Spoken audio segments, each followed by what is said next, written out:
Si je l'oublie, ça va faire mauvaise impression. Ah oui. Yeah. C'est bon? Vous ressemblez. Hein? Si, venez avec nous, ça c'est Gretin aussi. Ah, c'est vous qui décidez, Ah, vous ben êtes oui. chez vous, hein? Ah, je vous invite jusqu'au bout. Même à boire un coup à la fin si vous le souhaitez.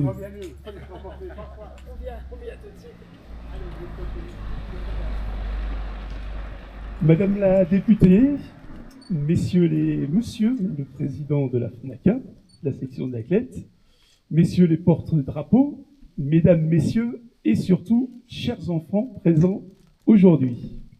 C'est toujours un grand honneur pour moi de présider toutes les cérémonies au monument.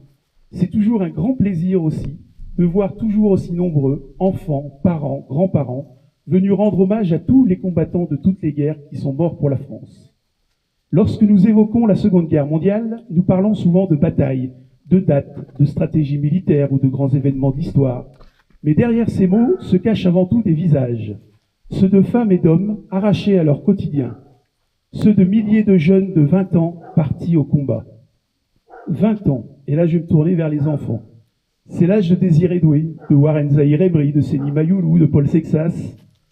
C'est l'âge des projets, des rêves et des espoirs. L'âge où l'on devrait construire sa vie, choisir un métier, aimer, voyager, rire avec ses amis, penser à l'avenir avec insouciance. Et pourtant, entre 1939 et 1945, toute une génération a vu sa jeunesse brisée par la guerre. Ces jeunes n'étaient ni des héros de cinéma, ni des personnages de livres d'histoire. Ils étaient des fils, des frères, des amis, des jeunes de nos villages, de nos campagnes, de nos villes. Certains travaillaient déjà la terre, d'autres étaient ouvriers, étudiants ou apprentis. Beaucoup n'avaient jamais quitté leur région, mais l'histoire les a brutalement appelés à défendre leur pays, leur liberté et parfois simplement leur survie. Ils ont quitté leur famille avec la peur au ventre, mais aussi avec le sens du devoir. Ils ont connu le froid, la faim, les bombardements, l'attente et l'angoisse. Beaucoup ont découvert l'horreur des combats alors qu'ils n'étaient encore que de très jeunes hommes. Et combien ne sont jamais revenus? Dans chaque monument aux morts gravé dans nos communes, derrière chaque nom inscrit dans la pierre, il y a souvent un garçon de 20 ans, un avenir interrompu, une famille plongée dans le deuil, une vie qui n'a jamais eu le temps de s'accomplir. Nous devons nous souvenir que la liberté dont nous bénéficions aujourd'hui a un prix immense. Elle a été défendue par des générations qui ont accepté le sacrifice suprême pour que nous puissions vivre dans un pays libre et en paix. Le devoir de mémoire n'est pas seulement un regard tourné vers le passé, il est un engagement vivant. Se souvenir, c'est refuser l'oubli, c'est transmettre aux générations futures le souvenir des sacrifices consentis par des femmes et des hommes ordinaires, confrontés à des circonstances extraordinaires. Dans nos villages, dans nos familles, dans nos monuments aux morts gravés de noms parfois familiers, l'histoire prend un visage humain. Derrière chaque nom, il y a une vie interrompue. Notre présence aujourd'hui témoigne du respect que nous leur devons. Le devoir de mémoire nous rappelle également combien la paix est précieuse et fragile. À une époque où les tensions et les conflits existent encore dans le monde, il est essentiel de transmettre aux plus jeunes les valeurs de la tolérance, de fraternité et de solidarité. Nous avons aussi la responsabilité de faire vivre cette mémoire, par les cérémonies, par l'enseignement, par les témoignages, mais surtout par notre vigilance collective face à l'intolérance, à la haine et au rejet de l'autre. Se souvenir, ce n'est pas vivre dans le passé, c'est éclairer l'avenir. C'est comprendre d'où nous venons pour mieux savoir où nous voulons aller. En honorant aujourd'hui la mémoire des disparus, nous affirmons notre attachement à la République, à la liberté et à la paix. N'oublions jamais celles et ceux qui ont servi, souffert et parfois donné leur vie pour que nous puissions vivre libres. Vive la mémoire républicaine, vive la République et vive la France.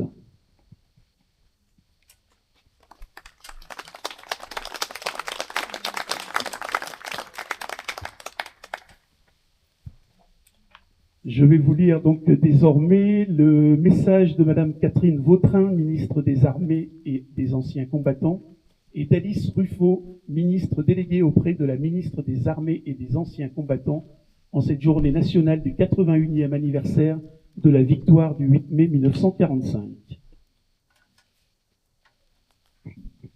Il y a 81 ans, Dans la nuit du 6 au 7 mai, à Reims, était signée la capitulation sans condition de l'Allemagne.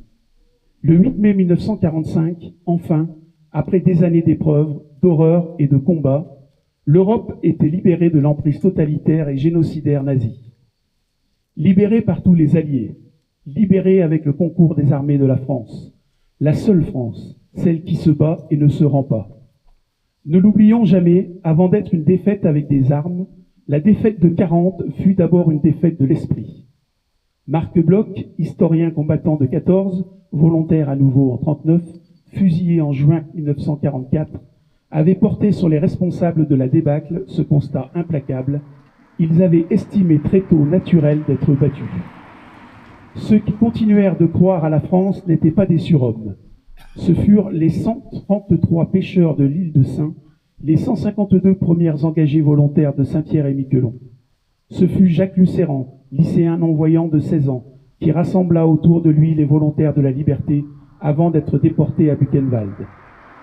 Ce furent des femmes et des hommes de tout âge, de tout horizon, de toute conviction, avec leurs peurs et leurs doutes, mais unis par une même exigence: ne pas subir, ne pas céder. Cette résolution était d'abord celle de résister au déni du droit et de la justice. Dès le 3 septembre 1939, rappelle le général de Gaulle, nous avons tiré l'épée seul avec l'Angleterre pour défendre le droit violé sous les espèces de la Pologne.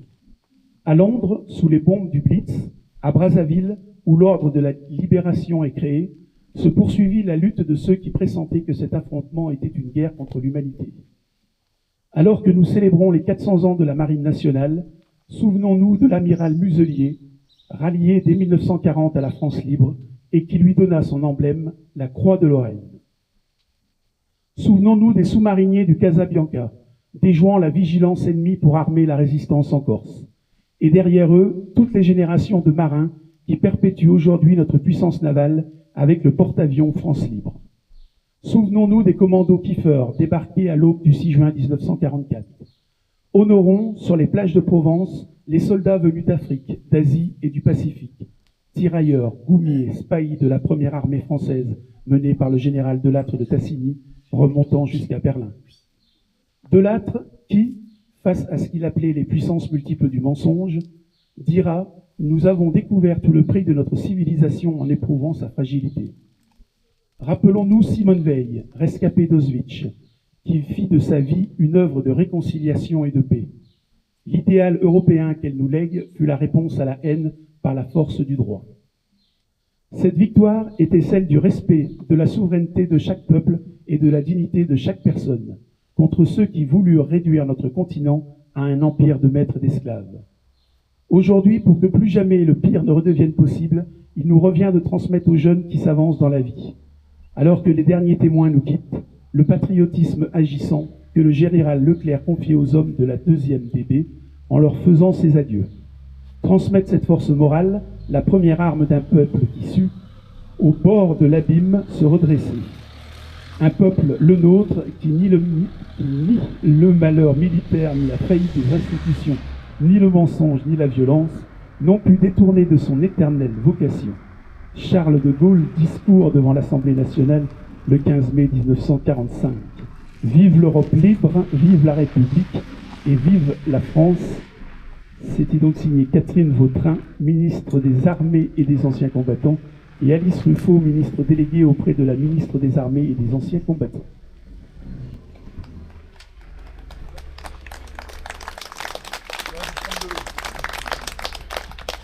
Je vais passer la parole à Monsieur Ségretin, président de la section de la FNACA. Bonjour à toutes et à tous. D'abord, un grand merci à Monsieur le maire. C'est avec plaisir que je peux venir ici, dans cette petite commune. De plus, Monsieur le maire, vous êtes toujours venu souvent, même en porte-drapeau. Et c'est pour ça que j'ai volontairement de plus venir ici, vous donner un petit coup de main. Et je voudrais, puisqu'il m'autorise de prendre la parole, j'ai fait un petit concentré sur le programme national de la FNACA et mes petites idées personnelles. On vous écoute. Oh,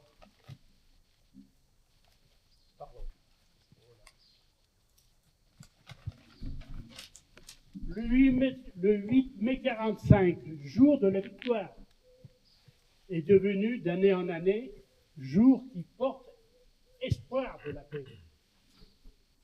Bien sûr, nous sommes devant votre monument aux morts pour commémorer tous nos morts pour la France. Mais aujourd'hui, le 8 mai 2026, la paix est bien en danger. On ne peut avoir la paix sur cette planète que si les droits de l'homme ne sont pas violés pour des raisons, on va dire argent, on va dire religion.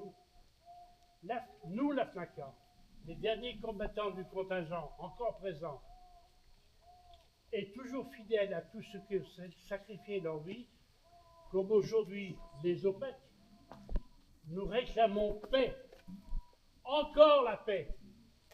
Messieurs, vive la France.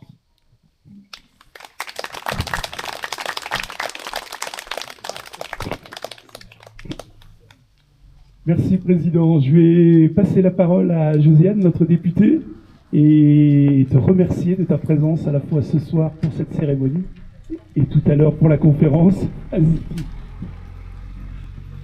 Merci, Monsieur le maire, cher Jérôme, Monsieur le Président de la FNACA, secteur de la Clette, Mesdames, Messieurs les représentants des associations patriotiques mémorielles, Mesdames, Messieurs les élus, Mesdames, Messieurs les porte-drapeaux, chers enfants, Mesdames, Messieurs. Je suis toujours très honorée et émue de participer aux manifestations commémorant notre histoire, la mémoire commune de chaque Française et de chaque Français. Il est en effet très important que tous, dans nos fonctions respectives, nous participions à la célébration de cet événement historique, exceptionnel, qui marqua la fin de la barbarie nazie et le retour de la liberté. C'est ce que le Souvenir français, l'ANACRE 71 et leurs comités locaux s'appliquent à faire chaque année remarquablement, en participant notamment à l'entretien et à la rénovation des lieux de mémoire à travers la Saône-et-Loire. Je veux également saluer tout spécialement la très utile initiative, née je crois en 2020, de l'Association des combattants volontaires de la résistance, section Cluny-Mâcon-Châlons, et de son président, cher Sébastien Joly, qui tiendra la conférence tout à l'heure, qui, de concert avec l'ONAC VG 71, le département de Saône-et-Loire et les 17 municipalités des communes concernées, consiste à matérialiser avec l'implantation d'un poteau gravé le tracé de la ligne de démarcation et, en général, un pupitre explicatif l'accompagne. Sébastien Joly vous en parlera beaucoup mieux que moi au cours de la conférence qu'il animera tout à l'heure, organisée par la municipalité de Diau, que je remercie. Cette ligne de démarcation, elle a pendant trop longtemps été délaissée par les historiens, alors que cette frontière factice, propre à la France, dans une Europe en guerre, et s'étendant sur quelques 1200 kilomètres, a bouleversé la vie de millions de Français. Celle-ci ne doit pas être seulement évoquée dans les livres d'histoire. C'est une trace de notre passé, un témoignage de notre histoire qui doit aussi exister sur le terrain. Nous n'avons pas le droit d'oublier qu'elle fut un instrument d'avertissement des Français, comme nous n'avons pas le droit d'oublier ces hommes et ces femmes qui, en franchissant cette ligne,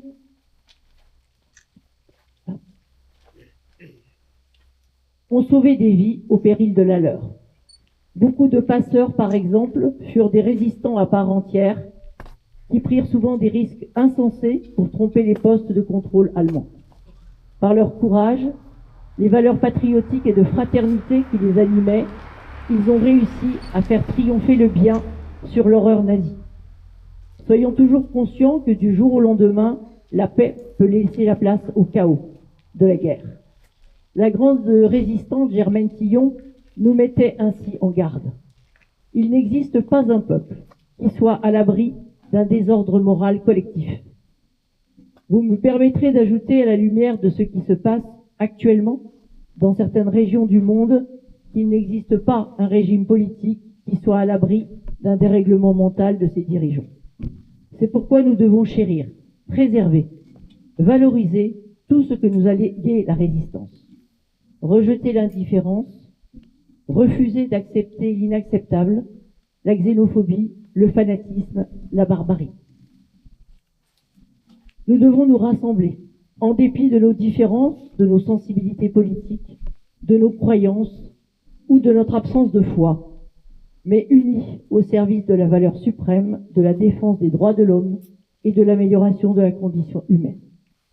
C'est le plus bel hommage que nous pouvons ainsi rendre à celles et ceux qui, en Saône-et-Loire comme dans tout le pays, ont permis, par le sacrifice de leur vie, que nous soyons libres aujourd'hui. Cette liberté dont nous avons hérité et qui a été conquise par d'autres.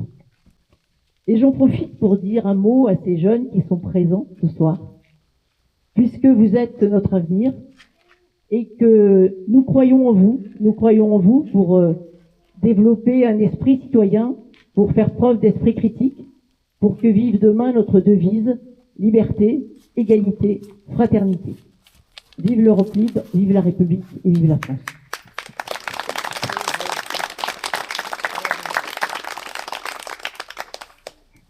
Alors, je vais appeler Oleksiy, qui est un petit Ukrainien installé dans la commune depuis 4 ans, qui va venir avec nous. Le petit je vais prendre son prénom, Gaspard, il va venir avec nous aussi. Et Mathilde, voilà, on va leur donner la gerbe. Et puis ils vont aller comme ça déposer avec toi la gerbe au pied du monument. Vous allez prendre la gerbe tous les deux, les fleurs?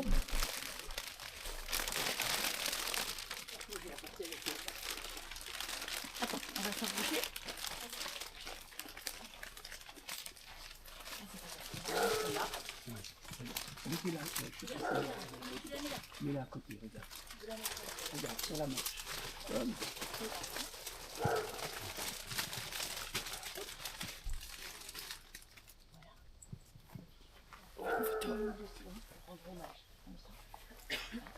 Alors, regarde avec nous, et je vais vous demander donc à tous de bien vouloir observer 1 minute de silence.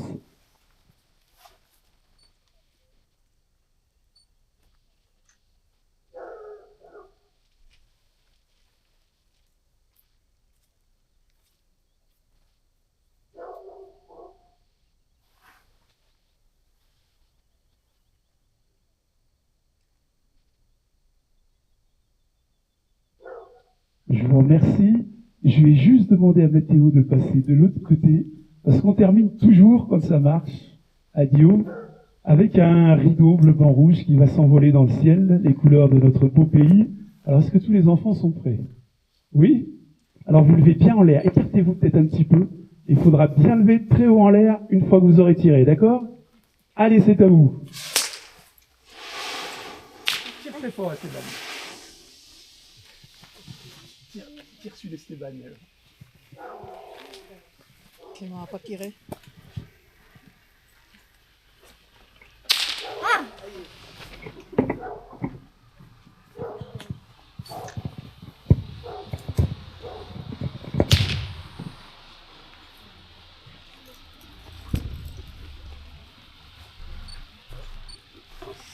Je dis que Clément n'a pas marché.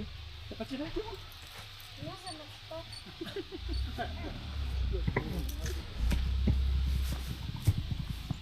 C'est beau, hein?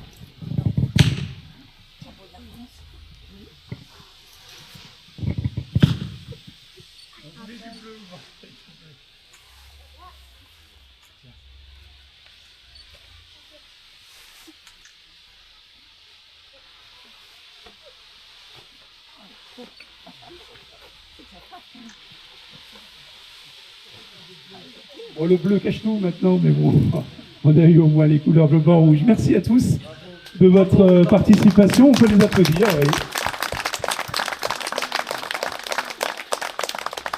Et puis le temps qui se termine, je vais vous inviter donc à prendre la direction de la salle des fêtes pour ceux qui désirent, pour assister donc à la conférence sur la ligne de démarcation. Et puis, oui, ah oui, on va aller saluer les porte-drapeaux. On est heureusement que tu me le dis parce que...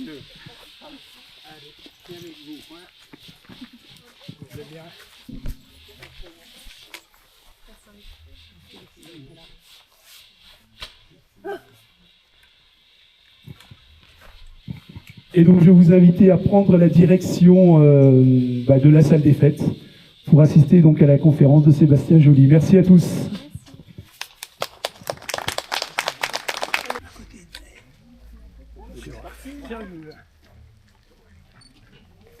Allez, on regarde tous ces photos. Regardez bien les appareils. Attends, on regarde. Non, ça va, ça. Le truc est parti. Allez, une seconde, je remets quand même l'écharpe, ça sera plus correct. Ouais. Voilà. Allez, on regarde bien tous. Voilà. Eh ben c'est parfait, merci à tous. Allez, une seconde. J'ai trouvé quelqu'un qui